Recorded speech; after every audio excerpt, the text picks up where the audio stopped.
ಶರ್ಮಾ ಕುಟುಂಬದ ಸೊಸೆ ನೇಹಾ ಅವಳ ಫ್ರೆಂಡ್ ಆದ ಮೆಹಕ್ ಜೊತೆ ಮಾತಾಡ್ತಿರ್ತಾಳೆ. ಏನ್ ಹೇಳಿ ಕಣೆ ಮೆಹಕ್, ಯಾವಾಗ್ಲೂ ಕೆಲ್ಸ ಮಾಡ್ತಿರ್ತೀನಿ, ಇಲ್ಲಾಂದ್ರೆ ನಾನು ಟಿವಿ ನೋಡ್ತಾ ಇರ್ತೀನಿ. ಅತ್ತೇನೋ ಪೂಜೆ ಪುನಸ್ಕಾರ ಅಂತಿರ್ತಾರೆ. ಇವ್ರಂತೂ ಆಫೀಸ್ಗೆ ಹೋದ್ರೆ ಮತ್ತೆ ಮನೆಗೆ ಯಾವಾಗ ಬರ್ತಾರೋ ಗೊತ್ತಾಗಲ್ಲ. ಇದೇ ಕೆಲ್ಸ, ನಾನು ಒಬ್ಳೇ ಇರ್ಬೇಕು ಕಣೆ. ಹಾ ಸರಿ, ನನ್ ಕತೆ ಬಿಡು, ನೀನೇನ್ ಮಾಡ್ತಿದ್ಯಾ ಅದ್ರ ಬಗ್ಗೆ ಹೇಳು.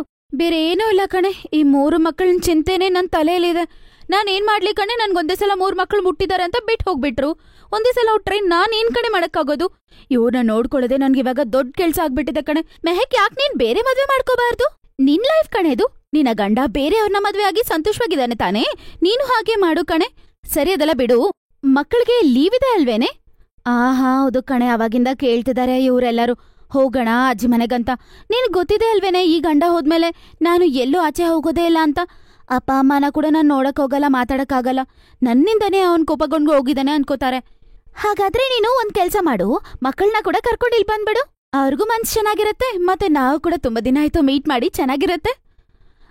ಹೌದು ಕಣೆ, ಸರಿ ಸರಿ, ಸರಿಯಾಗೆ ಹೇಳ್ತಿದ್ಯಾ. ಅಷ್ಟ್ರಲ್ಲೇ ಅವಳು ಕಾಲ್ ಕಟ್ ಮಾಡ್ತಾಳೆ. ಆಗ ನೇಹಾ ಮನೆಯ ಬೆಲ್ ಯಾರೋ ಹೊಡಿತಾರೆ. ಯಾರಂತ ಬಾಗಿಲು ತೆಗೆದು ನೋಡಿದ್ರೆ ಅವರ ಗಂಡ ಮತ್ತೆ ಅವರ ಮೈದಾ ಬಂದಿರ್ತಾರೆ. Welcome home. ಏನ್ರಿ ಇವತ್ತು ಬರದ್ ಲೇಟ್ ಆಯ್ತು? ಸರಿ ಆಯ್ತು, ಬ್ಯಾಗ್ ಕೊಡಿ, ನಿಮ್ಮ ಊಟ ಕೂಡ ರೆಡಿ ಆಗಿದೆ, ರಿಫ್ರೆಶ್ ಆಗಿ ಬನ್ನಿ.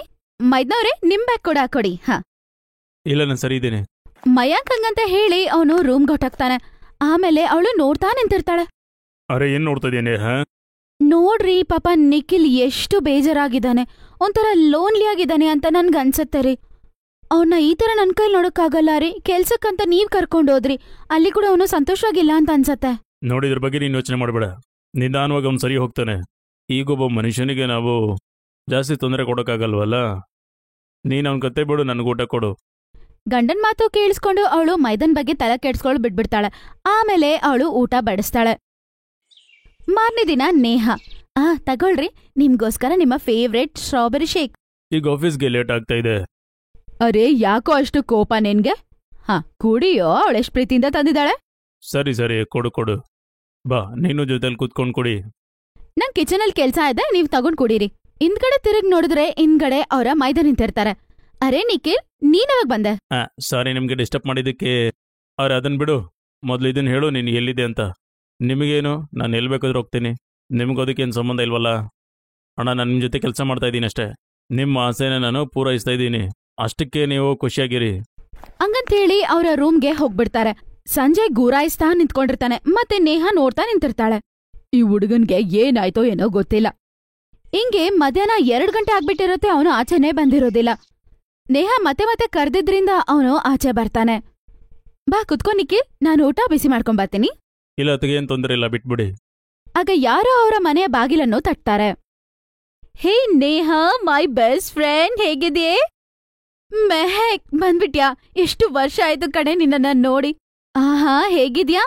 ಏನ್ ಹೇಳಿ ಕಣೆ, ಚೆನ್ನಾಗಿದ್ದೀನಿ, ಆದ್ರೆ ನಡ್ಕೊಂಡ್ ಬಂದು ಕಾಲೇ ನೋತಿದ್ದೆ ಕಣೆ. ಅರೇ, ನಿನ್ ಮಕ್ಳು ಎಷ್ಟು ದೊಡ್ಡವರಾಗ್ಬಿಟ್ಟಿದ್ದಾರೆ. ಮೂವರು ಒಂದೇ ಸಲ ಹುಟ್ಟಿದ್ರಲ್ವಾ, ಒಂದೇ ಸಲ 3 6 ವಯಸ್ಸಾಯ್ತು. ಮೆಹಕ್ಗೆ 3 ಮಕ್ಕಳು, ಅವ್ರೆಲ್ಲರೂ ಒಂದೇ ಸಲ ಹುಟ್ಟಿರ್ತಾರೆ. ಮೆಹಕ್ ತುಂಬಾ ಸುಂದರವಾಗಿರ್ತಾಳೆ. ಅವಳ ನೋಡಿದ್ರೆ 3 ಮಕ್ಕಳ ತಾಯಿ ಅಂತಾನೆ ಯಾರಿಗೂ ಗೊತ್ತಾಗಲ್ಲ, ನೋಡಕ್ಕೆ ಅಷ್ಟು ಸುಂದರವಾಗಿರ್ತಾಳೆ. ಮೆಹಕ್, ನಿನ್ ಬಗ್ಗೆ ನೇಹಿಂದ ತುಂಬಾ ಕೇಳ್ಪಡಿದ್ದೀನಿ. ಬಾಮ, ಕುತ್ಕೋ ಬಾಮ. ನಾನು ಆಫೀಸ್ಗೆ ಹೋಗ್ತಾ ಇದ್ದೀನಿ, ಸಂಜೆ ಸಿಗ್ತೀನಿ. ಚೆನ್ನಾಗಿದ್ದೀನಿ ಬಾವಾ. ಹಂಗಂದ್ ಹೇಳಿ ಅವರು ಹೊರಡ್ಬಿಡ್ತಾರೆ. ಆಗ ಮೆಹಕ್ ನಿಖಿಲ್ನ ನೋಡ್ತಾಳೆ. ಮಕ್ಕಳೇ, ಮೆಹಕ್ ಇಲ್ಲೇ ಕುತ್ಕೋ, ಈಗ್ಲೇ ಬರ್ತೀನಿ, ಕೂಲ್ ಡ್ರಿಂಕ್ಸ್ ತರ್ತೀನಿ. ಮೆಹಕ್ ನಿಖಿಲ್ನ ನೋಡಿ ಅನ್ಕೋತಾಳೆ, ಯಾರವನು? ಮನೆಗೊಂದ್ ಗೆಸ್ಟ್ ಬಂದಿದಾರಂದ್ರೆ ಅಟ್ಲೀಸ್ಟ್ ಮಾತಾಡ್ಸ್ಬೇಕಲ್ವಾ? ಯಾರು? ಎಕ್ಸ್ಕ್ಯೂಸ್ ಮೀ, ನೀವ್ಯಾರು? ನಿಮ್ಮತ್ರ ಮಾತಾಡ್ತಿದ್ದೀನಿ ರೀ, ಏನಾದ್ರೂ ರೆಸ್ಪಾಂಡ್ ಮಾಡ್ಬೋದಲ್ವಾ? ಅವನು ಏನೂ ರೆಸ್ಪಾಂಡ್ ಮಾಡೋದೇ ಇಲ್ಲ. ನನ್ನ ಇಗ್ನೋರ್ ಮಾಡ್ತಾ ತುಂಬಾ ಓವರಾಗಿ ಮಾಡ್ತಿದ್ದೀರಾ. What the hell? ಈ ಮನೇಲಿ ನೆಮ್ಮದಿಯಾಗಿ ಊಟ ಮಾಡೋಕ್ಕೂ ಆಗಲ್ವಲ್ಲ? ಹಂಗಂತ ಹೇಳಿ ಅವನು ಅಲ್ಲಿಂದ ಹೋಗ್ಬಿಡ್ತಾನೆ. ಅವನು ವಾಯ್ಸಲ್ಲೇ ಕೋಪ ಇತ್ತು.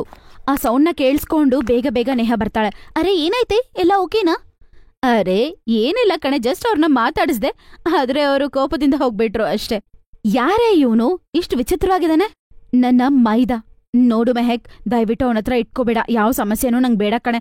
ಆದ್ರಿಂದ ಅವನತ್ರ ಇಂದ ಎಷ್ಟು ದೂರ ಇರಕ್ಕಾಗುತ್ತೋ ಅಷ್ಟು ದೂರ ಇರು, ಸರಿನಾ? ಹಂಗೆ ಅವಳಿಗೆ ಹೇಳ್ಬೇಕಾಗಿರೋದು ಹೇಳ್ತಾಳೆ. ಆಮೇಲೆ ರಾತ್ರಿ ಆಗತ್ತೆ. ಆಗ ನಿಖಿಲ್ ಕೂಡ ಮೇಲೆ ಟೆರೆಸ್ ಮೇಲೆ ನಿಂತಿರ್ತಾನೆ. ಆಗ ಮೆಹಕ್ ಕೂಡ ಬಟ್ಟೆ ಎತ್ಕೊಂಡೋಗಕ್ಕೆ ಮೇಲೆ ಬರ್ತಾಳೆ. ಮಕ್ಕಳ ಬಟ್ಟೆ ಒಣಗೋಗಿರುತ್ತೆ, ಎತ್ಕೊಂಡೋಗೋಣ. ಇವನು ಇಲ್ಲೇದಾನಾ? ಹಾಯ್ ಹಾಯ್ ಅಂದೆ ನಾನು. ಮಾತಾಡೋಕೆ ಏನಾದ್ರೂ ಟ್ಯಾಕ್ಸ್ ಕೊಡ್ಬೇಕಾ ಏನು? ಬಾಯ್ ಹಂಗ್ ಮುಚ್ಕೊಂಡಿದ್ಯಾ? ಓಹೋ, ಅಸಲ್ಗೆ ನಿಂಗೆ ಏನ್ ಬೇಕಮ್ಮ? ಏನೂ ಇಲ್ಲ. ನಿಮ್ಮ ಅತ್ತಿಗೆನ ಬೆಸ್ಟ್ ಫ್ರೆಂಡ್ ನಾನು, ಮತ್ತೆ ನಿಮ್ಮನೆ ಗೆಸ್ಟ್ ಕೂಡ. ಸ್ವಲ್ಪ ಆದ್ರೂ ಚೆನ್ನಾಗಿ ಟ್ರೀಟ್ ಮಾಡ್ಬೋದಲ್ವಾ? ಮುಸುಂಡಿ. ಸರಿಯಾಗಿ ಹೇಳ್ದೆ ಅಲ್ವಾ ಮುಸುಂಡಿ ಅಂತ? ನಿನ್ ಪ್ರಾಬ್ಲಮ್ ಏನಿಲ್ಲಿ? ನೀನ್ ಯಾಕೆ ನಾನು ಮುಂದೆನೆ ಬರ್ತಾ ಇದೀಯಾ? ಅಸಲಿಗೆ ಏನ್ ಬೇಕು ನಿಂಗೆ? ಹೋಗಿ ಇಲ್ಲಿಂದ. ಹಂಗಂತ ಹೇಳಿ ಅವನು ಅಲ್ಲಿಂದ ಹೋಗ್ಬಿಡ್ತಾನೆ. ಮೆಹಕ್ ನೋಡ್ತಾ ನಿಂತಿರ್ತಾಳೆ. ಯಾವಾಗ ನೋಡಿದ್ರು ಏನೋ ಯೋಚನೆ ಮಾಡ್ಕೊಂಡು ಬೇಜಾರಾಗಿರ್ತಾನೆ. ಈ ಮುಖ ಸಪ್ಪಗಿಟ್ಕೊಂಡು ಏನ್ ಮಾಡ್ತಾನೆ? ತುಂಬಾ ಒಬ್ಬಂಟಿಯಾಗಿರ್ತಾನೆ ಯಾವಾಗ ನೋಡಿದ್ರು. ಮೆಹಕ್ಗೆ ಅವನು ಲೋನ್ಲಿನೆಸ್ನ ಫೀಲ್ ಮಾಡ್ಕೋತಾಳೆ. ಆಮೇಲೆ ಬೆಳಗ್ಗೆ ನೋ, ಏನ್ ಹೇಳ್ದೆ? No ice cream. ಇಲ್ಲ, ನಮ್ಗೆ ಬೇಕು. ನಾವು ಊಟ ಬೇಕಂದ್ರೆ ಬೇಕು. ಆಗ ನಿಖಿಲ್ ಅಲ್ಲಿಗೆ ಬರ್ತಾನೆ. ಬನ್ನಿ ಮಕ್ಕಳೇ, ನಾನು ನಿಮ್ಮನ್ನ ನನ್ನ ಜೊತೆ ಕರ್ಕೊಂಡು ಹೋಗ್ತೀನಿ. ಅಮ್ಮ ನೀನು ಬಾ ಅಮ್ಮ. ಅರೆ ಮೆಹಕ್, ಮಕ್ಕಳಷ್ಟು ಕೇಳ್ತಿದಾರಲ್ವಾ, ಹೋಗು ಹಂಗಂತ ಹೇಳಿದ ತಕ್ಷಣ ಅವಳು ಕೂಡ ಹೋಗ್ತಾಳೆ. ಏನಾದ್ರೂ ಮಾತಾಡಿ, ಯಾಕಷ್ಟು ಬಾಯಿ ಮುಚ್ಕೊಂಡಿರ್ತೀರಾ? ನೀನ್ ಕೆಲಸ ನೋಡ್ಕೋ.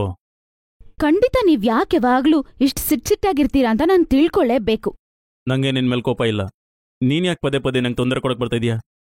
ನಿಮ್ಮನ್ನ ಲೆಕ್ಕನೇ ಮಾಡಿದ್ರೆ ಯಾರೋ ಒಬ್ಬರ ಬಗ್ಗೆ ಯಾಕೆ ನಿಮ್ಮ ಲೈಫ್ನ ನೀವು ನಾಶ ಮಾಡ್ಕೋತಿದ್ದೀರಾ?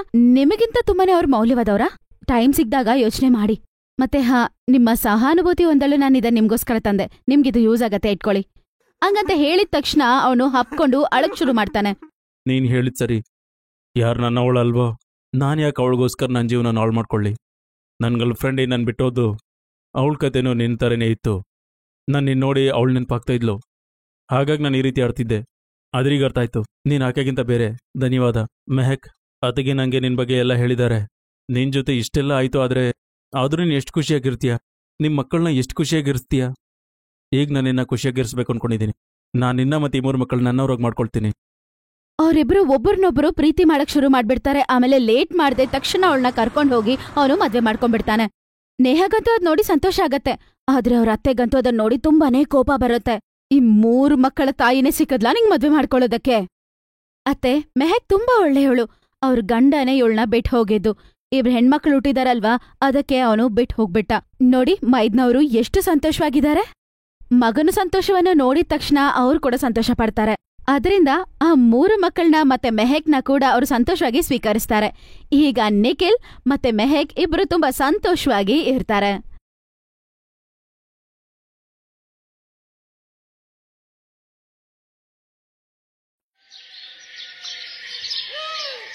ಮೊದಲನೇ ದಿನ ನನ್ನ ಲೈಫಲ್ಲಿ ಸಂತೋಷ ಬರೋದಿದೆ.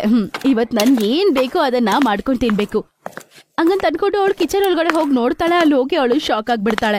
ಅಲ್ಲಿ ನೋಡಿದ್ರೆ ಒಂದು ಸ್ಟವ್ ಇರೋದಿಲ್ಲ. ಅರೇ ಏನ್ ಮಾಡೋದು, ಹೆಂಗ್ ಮಾಡೋದು ಅಂತ ಯೋಚನೆ ಮಾಡ್ತಾಳೆ. ಆಹಾ, ಇವ್ರೇನ್ ಅನ್ಕೊಂಡಿದ್ದಾರೆ, ಇಲ್ಲಿ ಗ್ಯಾಸ್ ಇಲ್ಲ ಅಂದ್ರೆ ನನ್ ಕೈಯಲ್ಲಿ ಅಡ್ಗೆ ಮಾಡಕ್ಕಾಗೋದಿಲ್ಲ ಅಂತ ಅನ್ಕೊಂಡಿದಾರ? ನನ್ ಕೈಯಲ್ಲಿ ಎಲ್ಲ ಆಗತ್ತೆ ಅಂತ ನಾನ್ ತೋರ್ಸ್ಲೇಬೇಕು. ನಾನೇನ್ ಮಾಡ್ತೀನಂತ ನೋಡ್ತಿರು ಹಂಗಂತ ಅನ್ಕೊಂಡು ಅವಳು ಎಲ್ಲ ವೆಜಿಟೇಬಲ್ಸ್ನ ಕಟ್ ಮಾಡ್ಬಿಡ್ತಾಳೆ. ಸ್ವಲ್ಪ ತಲೆ ಅದನ್ನ ಇಟ್ಕೊಂಡು ಅವಳು ಎಲ್ಲ ವೆಜ್ ಸ್ಯಾಲೆಡ್ನ ಸೂಪರ್ ಆಗಿ ತಯಾರು ಮಾಡ್ಬಿಡ್ತಾಳೆ. ಇವಾಗ ಡಯಟ್ಗೆ ತರ ಬೇಕಾಗಿರೋ ಒಂದು ಸೂಪರ್ ಸ್ಯಾಲೆಡ್ ರೆಡಿ ಆಯ್ತು. ಇದು ಯಾವ ಜೊತೆ ತಿನ್ನೋದು? ಸರಿ, ರೊಟ್ಟಿ ಮಾಡಕ್ಕಾಗಲ್ಲ ಅಂತ ಅನ್ಕೊಂಡು ಅವಳು ಅದಕ್ಕೆ ಬ್ರೆಡ್ ತರೋಣ ಅಂತ ಹೋಗ್ತಾಳೆ. ರೀ ಅತ್ತೆ, ಮಾವ ಬನ್ನಿ, ಬ್ರೇಕ್ಫಾಸ್ಟ್ ರೆಡಿ ಆಗಿದೆ, ತಿನ್ನೋಣವಂತೆ.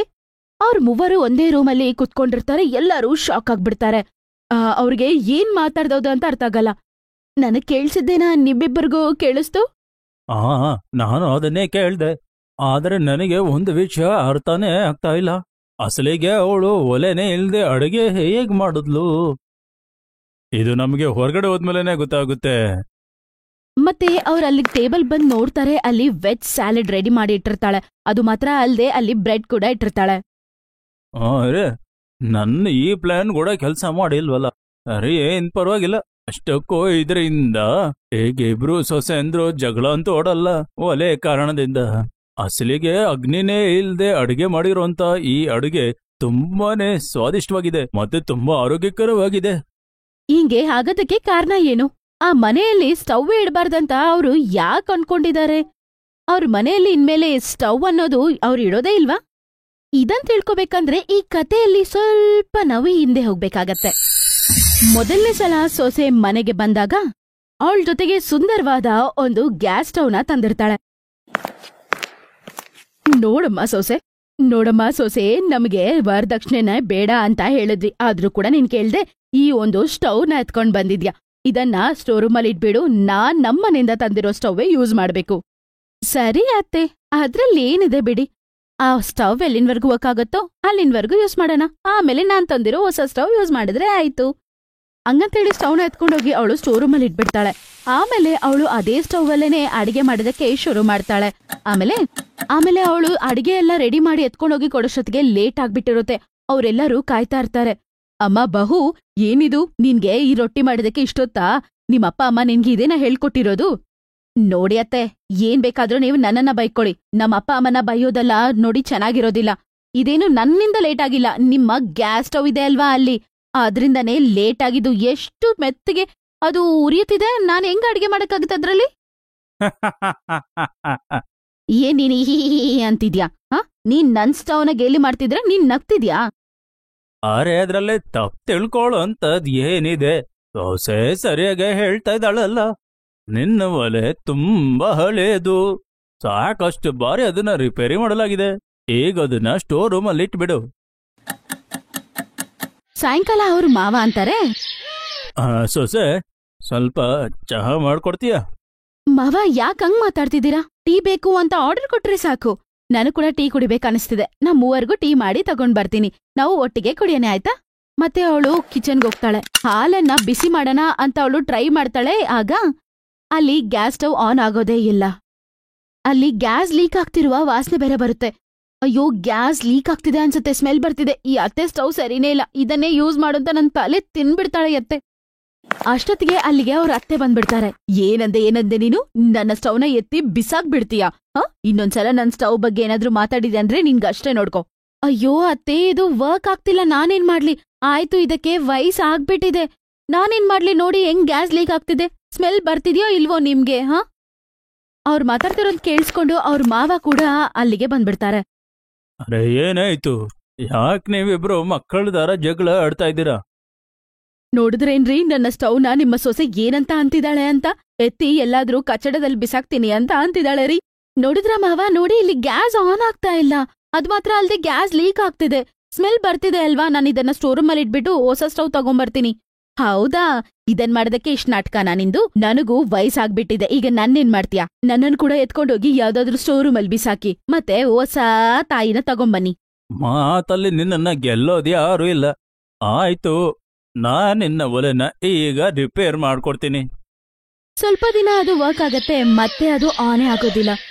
ಅಯ್ಯೋ ನೋಡ್ದ, ಮತ್ತೆ ಇದು ವರ್ಕ್ ಆಗ್ತಿಲ್ಲ. ಈಗ ನಾನು ಹೆಂಗ್ ಅಡ್ಗೆ ಮಾಡೋದೇನೋ ಅರ್ಥ ಆಗ್ತಿಲ್ಲ. ನಾನಿವತ್ತು ಅಡ್ಗೆ ಮಾಡೋದಿಲ್ಲ. ಅಷ್ಟರಲ್ಲೇ ರಾತ್ರಿ ಆಗ್ಬಿಡುತ್ತೆ. ಅದೇ ಸಮಯದಲ್ಲಿ ನೀರಜ್ ಶಾಲುನ ಕರೀತಾನೆ. ಶಾಲು, ರಾತ್ರಿ 10 ಗಂಟೆ ಆಯ್ತಲ್ಲ, ನಾನ್ ಬೆಳಗ್ಗೆ ಕೆಲ್ಸಕ್ಕೆ ಹೋಗ್ಬೇಕು, ಇಲ್ಲಿವರೆಗೂ ಅಡ್ಗೆ ಮಾಡಿಲ್ವಾ? ಅಯ್ಯೋ, ಗ್ಯಾಸ್ ಆನ್ ಆಗಿಲ್ಲ ಅಂದ್ರೆ ಹೆಂಗ್ರಿ ಅಡ್ಗೆ ಮಾಡೋದು? ಹೇಳಿ. ಅದನ್ನ ಆನ್ ಮಾಡೋದಕ್ಕೆ 1 ಅವರ್ ಆಗ್ಬಿಡುತ್ತೆ. ಹೊಸ ಸ್ಟವ್ ಮನೇಲಿ ಇಟ್ಕೊಂಡು ಕೂಡ ಅದ್ರಲ್ಲಿ ಅಡ್ಗೆ ಮಾಡಕ್ಕಾಗ್ತಿಲ್ಲ, ಅದನ್ನ ಎತ್ಕೊಂಡೋಗಿ ಸ್ಟೋರ್ ರೂಮಲ್ಲಿ ಬಿಸಾಕಿದೀವಿ. ಇಷ್ಟು ದಿನ ಆ ಸ್ಟವ್ ಚೆನ್ನಾಗೇ ವರ್ಕ್ ಆಗ್ತಿತ್ತು. ಹೊಸ ಸೊಸೆ ಮನೆಗ್ ಬಂದಾಗಿಂದ ಈ ಸ್ಟವ್ ವರ್ಕ್ ಆಗ್ತಿಲ್ಲ. ಯಾವಾಗ್ ನೋಡು ಈ ಗ್ಯಾಸ್ ಇಂದಾನೆ ಈ ಮನೆಯಲ್ಲಿ ಯಾವಾಗ್ಲೂ ಪ್ರಾಬ್ಲಮ್. ಸರಿ ಆಯ್ತು, ನಾನೇನ್ ಮಾಡ್ತೀನಿ, ನನ್ ಸ್ಟವ್ನ ಎತ್ಕೊಂಡು ಮನೆ ಬಿಟ್ಟು ಹೊಟ್ಟೋಗ್ತೀನಿ, ಆಮೇಲೆ ಏನು ಸಮಸ್ಯೆ ಇರಲ್ಲ, ಸಂತೋಷವಾಗಿರಿ. ಅಮ್ಮ, ಒಂದು ಒಲೆ ವಿಚಾರಕ್ಕೆ ಯಾಕೆ ಇಷ್ಟೊಂದು ಹಠ ಮಾಡ್ತಾ ಇದ್ದೀರಾ? ನಾವು ನಿಮ್ಮ ಒಲೆನ ಹೊರಗಡೆ ಅಂತೂ ಬಿಸಾಕ್ತಾ ಇಲ್ವಲ್ಲ, ಅದನ್ನ ಸುಮ್ನೆ ಪ್ಯಾಕ್ ಮಾಡಿ ಸ್ಟೋರ್ ರೂಮಲ್ಲಿ ಇಟ್ಬಿಡ್ತೀವಿ. ಪ್ರತಿನಿತ್ಯ ನೀವು ಅದರ ದರ್ಶನ ತಗೊಳ್ಳಿ. ಶಾಲು ಹೊಸ ಒಲೆ ತಗೊಂಬಂದಿದ್ದಾಳೆ, ಅದರಲ್ಲಿ ಬೇಗ ಅಡುಗೆ ಆಗುತ್ತಲ್ವಾ? ಅಯ್ಯೋ ಬೇಡಪ್ಪ, ನಾನು ನನ್ನ ಸ್ಟವ್ನ ಎತ್ಕೊಂಡು ಮನೆ ಬಿಟ್ಟು ಓಡೋಗ್ಬಿಡ್ತೀನಿ, ಆಮೇಲೆ ಬೇಕಾದ್ರೆ ನೀವೆಲ್ಲಾರು ಸಂತೋಷವಾಗಿರಿ, ಅರ್ಥ ಆಯ್ತಾ? ನೀವಿಬ್ರು ಯಾವಾಗ ಅಂದ್ರೆ ಅವಾಗ ಒಲೆ ಇಟ್ಕೊಂಡು ಜಗಳ ಮಾಡ್ತಾನೇ ಇರ್ತೀರ. ನೀನ್ ಸೊಸೆ ತಂದಿರೋ ಹೊಸ ಒಲೆನ ಕಿಚನ್ ಅಲ್ಲಿ ಇಡಕ್ ಬಿಡಲ್ಲ, ಮತ್ತೆ ಸೊಸೆ ಹಳೆ ಒಲೆಯಲ್ಲಿ ಅಡಿಗೆ ಮಾಡೋಕ್ ಬಯಸೋದಿಲ್ಲ. ಅತ್ತೆ ಮಾವ, ಸರಿ ಬಿಡಿ, ಹೆಂಗಾದ್ರೂ ಅಡ್ಜಸ್ಟ್ ಮಾಡಿ ಅದ್ರಲ್ಲೇ ಅಡ್ಗೆ ಮಾಡ್ತೀನಿ. ನೋಡಿದ್ಯಾ, ಕೊನೆಗೆ ನನ್ನ ಸ್ಟವ್ವೇ ಗೆದ್ದಿದ್ದು. ಅತ್ತೆ ಹತ್ರ ಇಟ್ಕೋಬಾರ್ದು ಸೊಸೆ, ಅರ್ಥ ಆಯ್ತಾ? ಅದ್ರಲ್ಲೇ ಅಡ್ಗೆ ಮಾಡೋಣ ಅಂತ ಅವಳು ಟ್ರೈ ಮಾಡ್ತಿರ್ತಾಳೆ. ಮತ್ತೆ ಅದನ್ನ ಆನ್ ಮಾಡಕ್ ಟ್ರೈ ಮಾಡ್ತಾಳೆ. ಪಾಪ ಅದು ಆನೇ ಆಗೋದಿಲ್ಲ.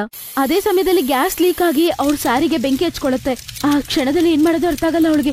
ಮತ್ತೆ ಜೋರಾಗಿ ಅವಳು ಕಿರ್ಚ್ತಾಳೆ, ರೇ ಬನ್ನಿ ಕಾಪಾಡಿ, ಅತ್ತೆ ಮಾವ ಬೇಗ ಬನ್ನಿ ಹಂಗಂತ ಹೇಳ್ದಾಗ ಅವ್ರ ಗಂಡ ಬಕೆಟಲ್ಲಿ ನೀರ್ ಎತ್ಕೊಂಡು ಓಡ್ ಬರ್ತಾನೆ. ಆಮೇಲೆ ನೀರ್ ಹಾಕ್ಬಿಡ್ತಾನೆ ಆ ಬೆಂಕಿ ಮೇಲೆ. 3 ದಿನ ಚಿಕಿತ್ಸೆ ಕೊಟ್ಮೇಲೆ ಅವಳು ಸರಿ ಹೋಗಿ ಮನೆಗೆ ಬರ್ತಾಳೆ. ಬಹುಶಃ ನಿನ್ನ ಅದೃಷ್ಟ ಚೆನ್ನಾಗಿತ್ತು ಅನ್ಸುತ್ತೆ. ಒಳ್ಳೇದಾಯ್ತು ಆದಿತ್ಯ ಸಮಯಕ್ಕೆ ಬಂದು ನೀರ್ ಹಾಕ್ದ. ಇಲ್ಲಂದ್ರೆ ಏನ್ ಬೇಕಾದ್ರೂ ಆಗ್ತಿತ್ತು ಶಾಲುಗೆ. ಈಗೇನು ಅವಳನ್ನ ದೇವ್ರ ಹತ್ರ ಕಳಿಸ್ಬೇಕು ಅನ್ಕೊಂಡಿದೀಯಾ?